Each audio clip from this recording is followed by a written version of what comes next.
One of the things we loved most about the old Star Wars expanded universe, now labeled as Legends, was how it gave us stories on everyday common people within the Star Wars galaxy, which not only gave us insight on what the general public thought of the events seen in the movies, but also built upon the atmosphere of the galaxy as a whole.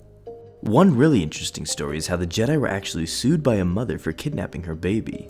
This was from the old HoloNet news volumes. Shortly before the start of the Clone Wars, the capital city on the planet Ord Theoden experienced a huge earthquake. During the disaster, a mother named Giovanna Belaine was separated from her baby, Ludi. When the relief period began, a group of Jedi were dispatched to help the affected people resettle and rescue those who were still trapped in the rubble. As they were doing this, they found Ludi and discovered that she was Force sensitive. Believing her parents to be dead, the Jedi decided to take her back to the Jedi Temple and bring her into the seclusive life of the Jedi. Unknown to them, the mother actually survived. She later found out what had happened to her daughter and traveled to Coruscant in hopes of reuniting with her. When she arrived and made her case, she was quickly backed by the People's Inquest, a Jedi watch group publicly run by citizens who believed that the Jedi had too much power and needed to be kept in check. Despite the backing of the People's Inquest and pretty much everyone else in the Republic, the Jedi refused to give back her baby.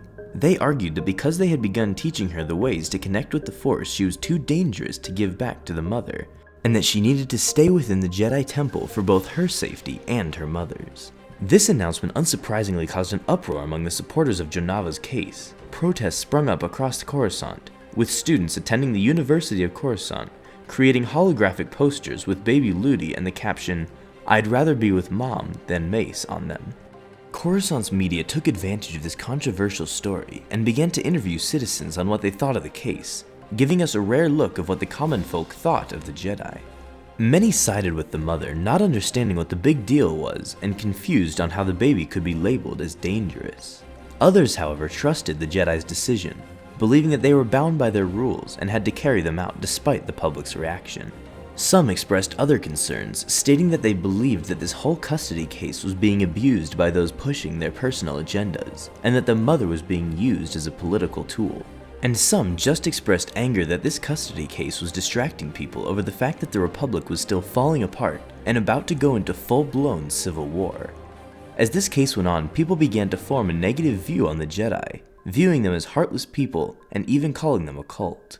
The mother became somewhat of a celebrity, being invited to many popular networks to tell her story. Over time, she started to become more obsessed with being a star and less concerned about her daughter's fate. It got to a point where people she knew believed she completely forgot about her daughter and only cared for the attention she was getting for her case. It is never said how the custody case was resolved, but we last see her baby, now renamed Eris Delwari by the Jedi, being taught the Force in the Camparis Jedi Training Center on the planet Camparis. It is unknown what happened to either of them afterwards. Thanks for watching this video.